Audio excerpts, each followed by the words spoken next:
Hello, everybody. Welcome to Ep.4 of the PwC Tech Talks. I've got with me today Alex Ruhl from PwC UK and Dr. Muhsinah Morris.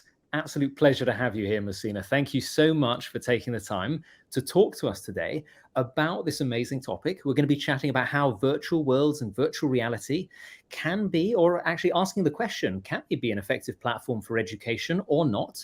And if so, why? And we're also going to be digging into a few numbers at the same time to really create some quantitative data and show some quantitative data behind this question. So really appreciate you being here with us. And we would chat behind the scenes, and we thought, we could do the normal introductions as we do, but we actually have a really beautiful video that you've done that kind of summarizes everything. So if you're happy, Muhsinah, we will play that video now while everybody joins us. I love it. Perfect. And for everyone in the audience, if you're joining us on mobile or desktop today, you may have captions automatically created, which is great if you want them to be there. If you don't want them to be there, you have the option to turn those off as well in the three dots, which should be in the top right or the bottom right of your screen. And please do let us know where you're joining us from today, because we always love to see where everybody's from, what city, what country. And of course join in on the discussion, because we will highlight your comments. We'll have a two-way conversation together. It's going to be great, I promise you. But let's always get is. this. Perfect. Rolling video now. As a child, I had these big grandiose ideas of being someone that was going to change people's lives. My oldest brother had meningitis at the age of 4, and it left him brain damage. It was difficult being a sibling to a special needs child. So my imaginative play was always, how can I find a cure for my brother? That led me down a pathway through science, and I discovered chemistry. As a biomolecular chemist and metaversity director at Morehouse College, I am really an integrative chemist. That means that I will use any type of instrument, software, technology to solve a problem.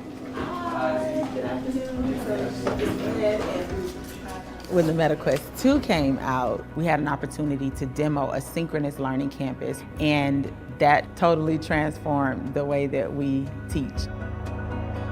We have a digital twin of our chemistry lab, which is really cool because they can start the experiment in virtual reality and just walk through all of the steps that it would take to be effective in the lab.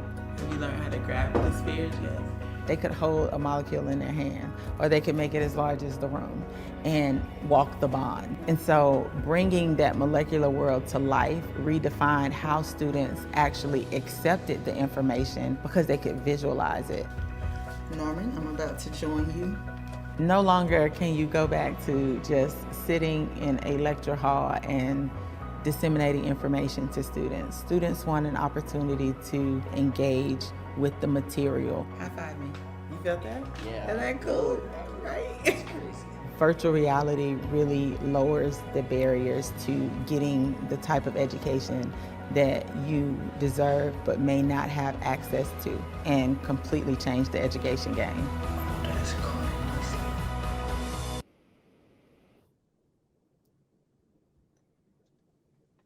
Oh, Jeremy is on mute, which we always run into that difficulty on an emerging tech talk. What?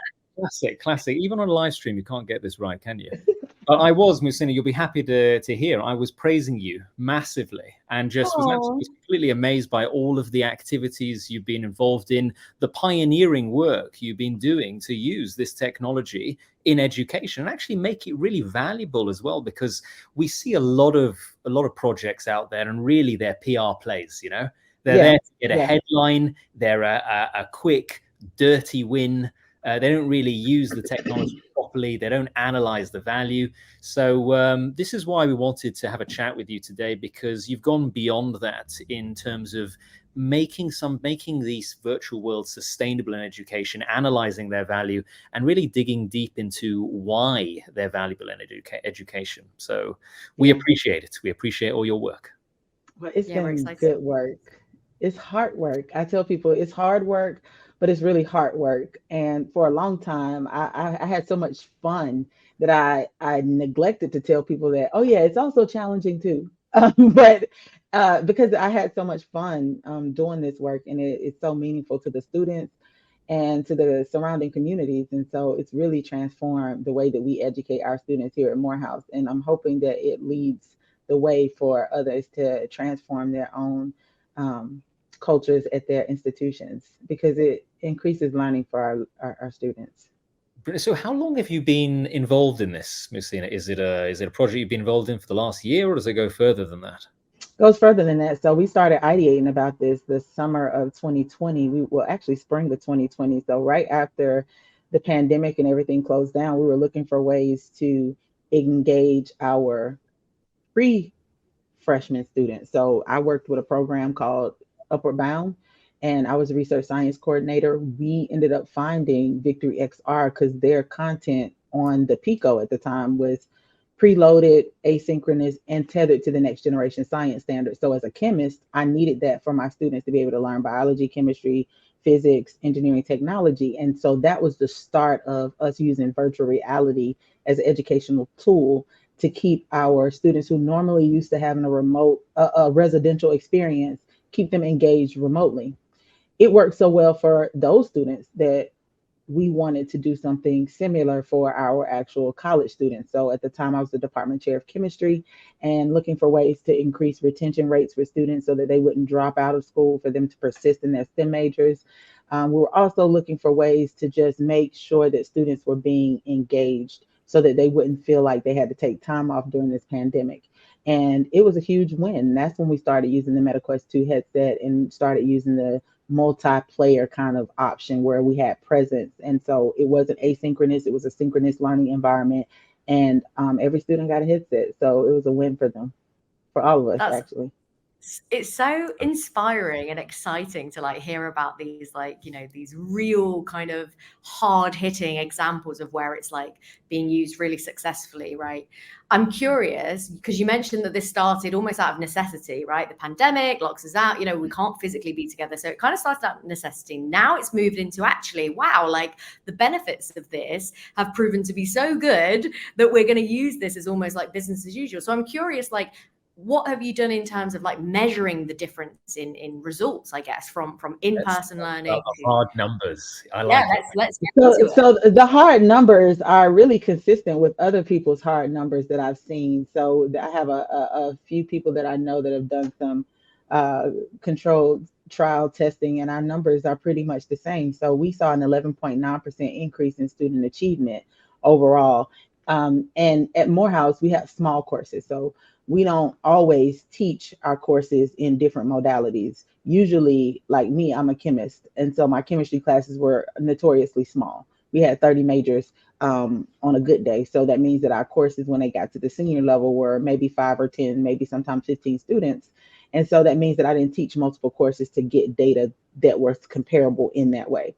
However, for world history, which is our like general education course, first year students take it. Everyone at the institution has to take it in some capacity. Dr. Ovell Hamilton, our history professor, was able to glean data from what it looked like for students' achievement face-to-face, what it looked like when we just did online, Zoom, Blackboard, Collaborate, any other learning management system where we did video conferencing.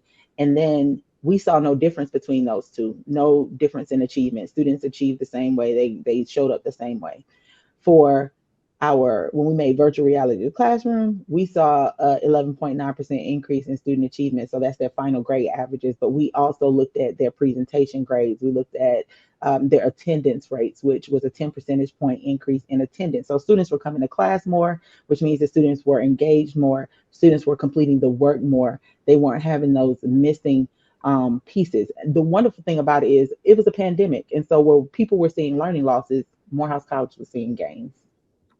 And I think you showed us some of these charts, Muhsinah, which were really, really impressive. And just going to bring one of them up now. This one in particular, I thought was really quite exciting to showcase the value of VR specifically and what you're talking about versus online traditional platforms. But is this the chart that you were talking about with showing the 11.9%? 9% increase, right? So traditional and online, if you can see, is flat. You see the blue and the red graph. You can see that they're the same, and you see an increase when we added virtual reality as the classroom, which is the purple right in the center. So we've used multiple modalities to teach our students and have seen that virtual reality wins. And even I think there's another one, Jeremy, with the chemistry results, just getting student feedback on the effectiveness of these lessons. And so these are the modules that students were able to participate in. This is an advanced inorganic chemistry course. And so there was some skill building, some problem-based learning type of experiences, some field trips where they got to go through. And by field trips, we're talking about experiences that are in real-time 3D. So them going through the digestive system or circulatory system, or, taking these different tours and trips to different areas of places they couldn't possibly go, and doing activities around them. So these students found that overwhelmingly, almost 90% of the time, these lessons were very effective for helping them meet the student learning outcomes and were relevant to their success in the course. And I found that to be an overwhelming amount of feedback, because students usually are very critical of courses, and advanced inorganic chemistry is not a course that is simple.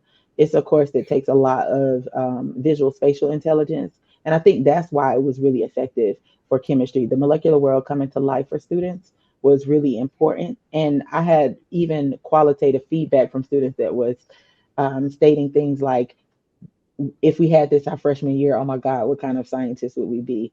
Keep this going, Dr. Morris. We need to see more of this. That's the inspiration that we're all hoping for in education. That's brilliant. We've got questions here from, you go ahead, Alex. Yeah, I was just going to say, just picking up on that point, just very quickly before we go to a question from the audience. You mentioned, obviously, so flat classroom and virtual. That's really interesting. What would you say is the defining reason why virtual reality? Is it because you can do stuff that's not possible in either of those other mediums? Like, what is it? What's the magic of VR to provide those results, do you think? I think that for one, you're using an emerging piece of technology that already meets the students where they are. Our students have long been in virtual worlds, playing, gaming, meeting, belonging, hanging with their friends. And so now that you're putting it into a lens where they are actually getting fruitful information that helps them matriculate through their discipline onto their next step in their career pathways, you really have a powerful combination of engagement. So you're meeting students where they are, and it's unexpected because the education world hasn't typically done that. And so students gravitate to it because of the novelty of it, yes, and it's a place where they already spend a great amount of time. And then the second part of it too is we are in the world of the connected student. Our students come to campuses already connected to 5+ devices onto networks. These students need particular types of tools to be effective, and any piece of emerging technology that will push the boundaries of what they can learn is really powerful. And so I think that has its place as well. So it's the novelty of it, it's the utility of it, and it is about being able to see yourself in spaces that you're not normally used to seeing yourself. For our young Black men, it's really important. So when I took them to space and they were like forced, changed into their astronaut gear, for them to see their face-enabled avatar in an astronaut suit, for them to be able to see themselves when they pulled out their cameras and take pictures, and to really reimagine that, wow, like this is something that I dreamt about. I love space, but I didn't even feel like I thought it was beyond me. And for them to circle back around and say, hey, but I look pretty good in this suit. And like, that made me really want to explore more that it can be me. And there's research on that too, that shows that when you see yourself in the act of doing something, it erases the old memory of what your limitations that you had in doing that particular thing. It's also a way of dressing for the job you want, not the job you have. Right, exactly. Yeah. It's the fake it till you make it on 10. That's it. And so we've got some questions from the audience here. So Thomas, and we've also got a similar question from Ismail as well. They're asking, what about this software? What sort of software are you using? Is it from scratch? Is it off the shelf? Do you want to talk to us a little bit about that? So just a little bit. Now, I'm not the huge technologist. I know how to use technology effectively to teach, but I'm a bit techie. So we use Unity's platform. So all of our stuff, we work together with Victory XR. We work with their software developers to develop the three-dimensional environments that we use. The real-time 3D environments are all built on the Unity platform and then uploaded for whatever application. We use the Engage platform for our digital twin of Morehouse College, and that's where we teach our academic courses. We also use other platforms for, depending on what the event is, for students to just gather and do certain things, or for them to do galleries. We've used things like Spatial, we've used Horizon Worlds.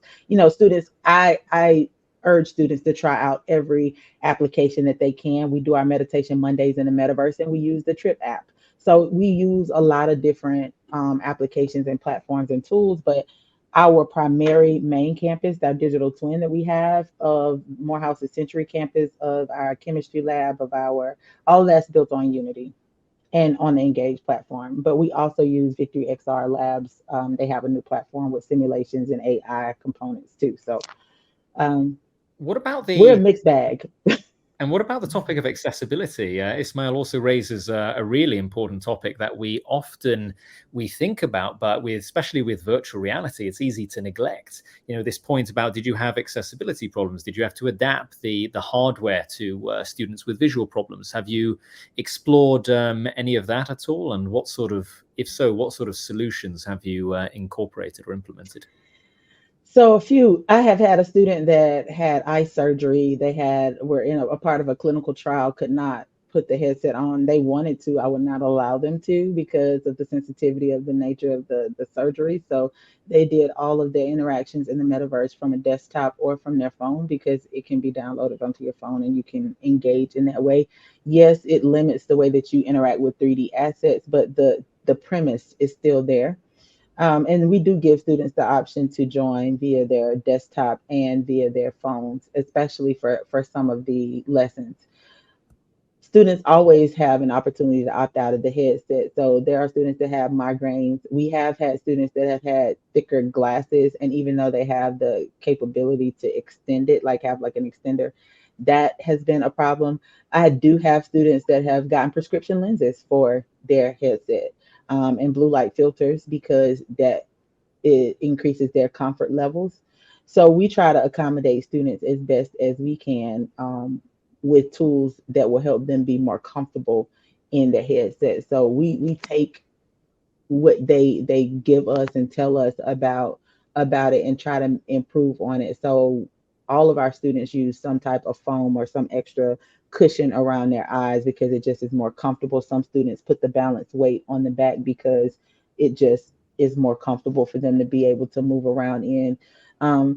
In terms of physical disabilities or impairments, I haven't had a student that hasn't been able to use the joystick, but I am a mom of a son that has autism, and I've had him in the headset before in the past, and I'm the driver. I call myself the driver because I do the joysticks for him and let him just experience it. And now that you can cast, I can see where he's going and what he's doing and experiencing. However, we still have a lot to go to be able to make it more accessible for people with cognitive disabilities, but also with physical impairments and disabilities. Because I did have a student who, she was an audience. She was a part of my audience. I did a talk, and she was blind, and she said, "I love it, but if I'm blind, how do I experience it?" And so now I start thinking about all of the other ways in which you can heighten other senses, heighten your auditory senses, make sure that you have a real sensory storytelling kind of experience, that they can now, that they have like olfactory senses, or they've been playing around with smells and things like that can also happen.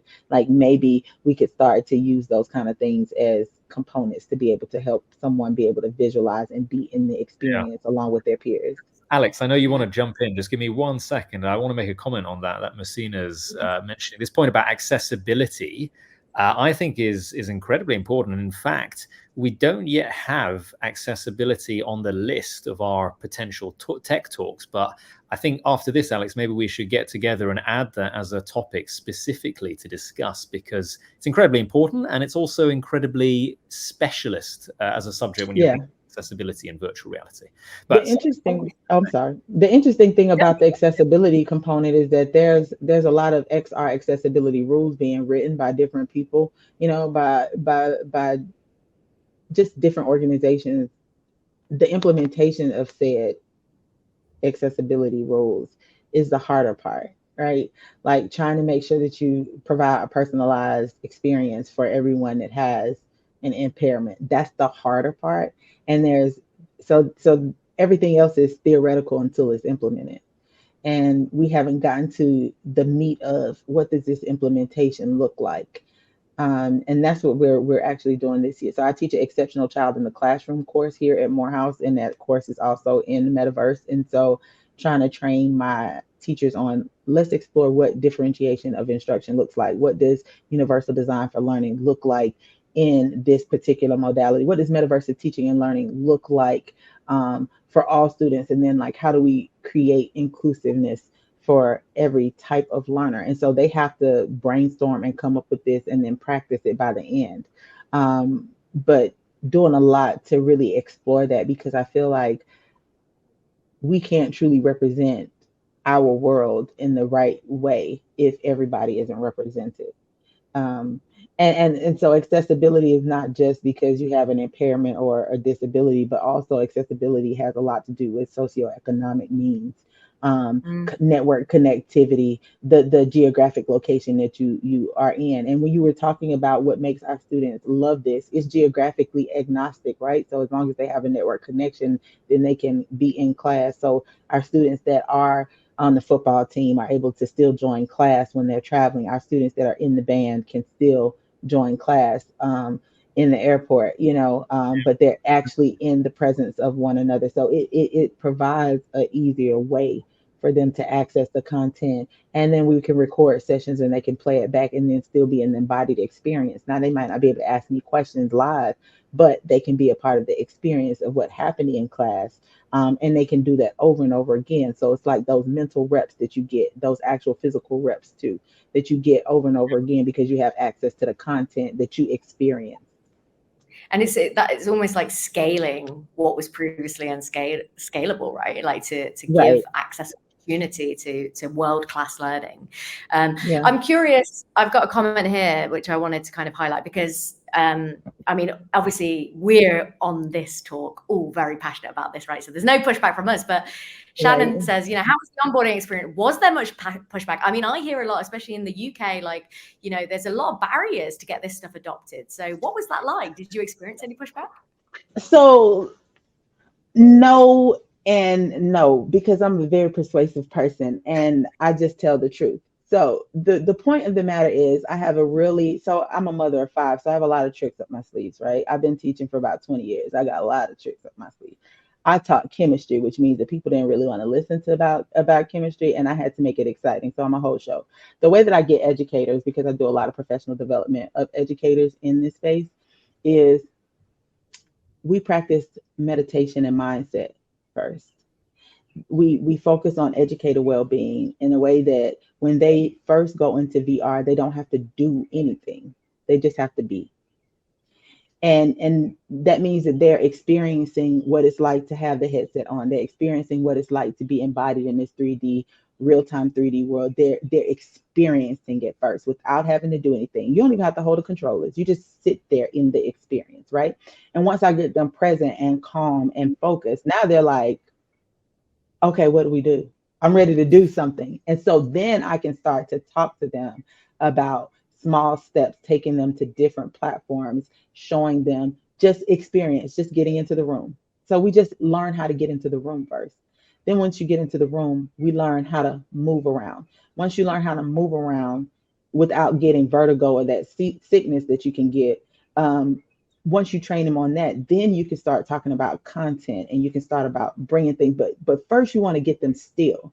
You want to get them still enough to be able to say that I can do this. And once they build up their own inner confidence by just working on themselves and just being present, then it's time to start the implementation process. And they're hungry for it by then. So I haven't had much pushback.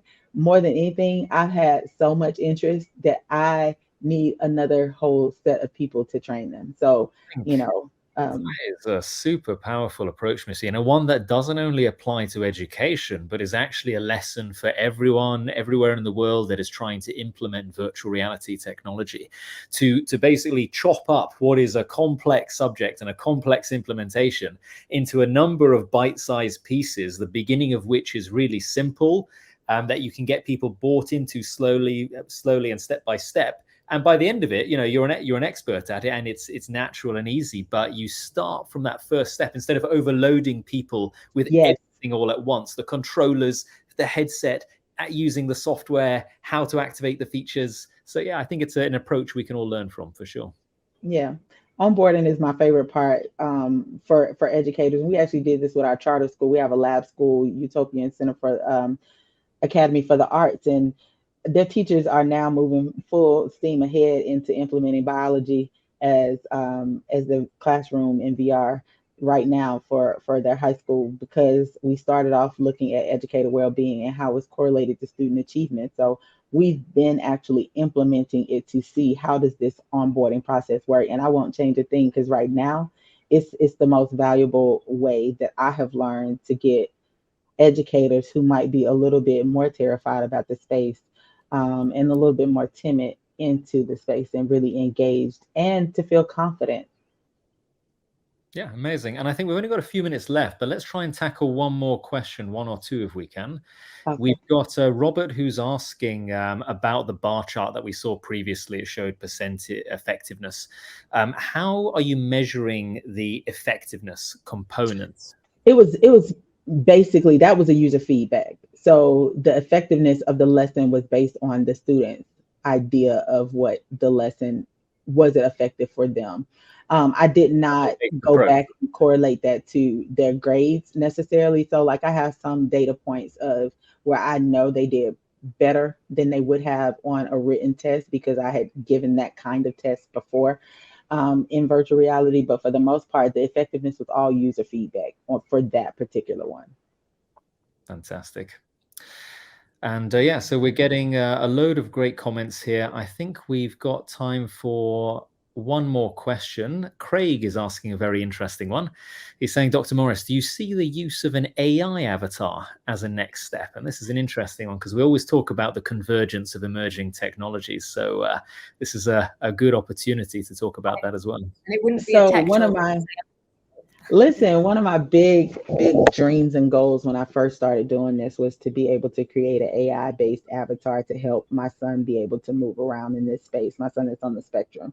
I just felt like that if he had a representative avatar of somebody that he felt comfortable with, or that even reflected something that was familiar to him, that could go along this journey with him, then I wouldn't always have to be the joystick in the hands. But if I could pre-program it to know his likes, dislikes, things that are age appropriate, or spaces where he might feel unsafe, and it learns him as it goes along. That's what I'm really looking for, especially for onboarding, just in general, getting people to the metaverse. So Metaverse United, which is my startup, helping people find where they belong in the embodiment of the internet, is all about getting you from generation alpha to baby boomer in this space. And I see the AI avatar as a real great way for not just our elders, but you have that safe person that is there showing up, that you can have conversations and chats with, that can help you navigate a space and warn you of the pitfalls and some of the security breaches that might be happening that you might not be aware of,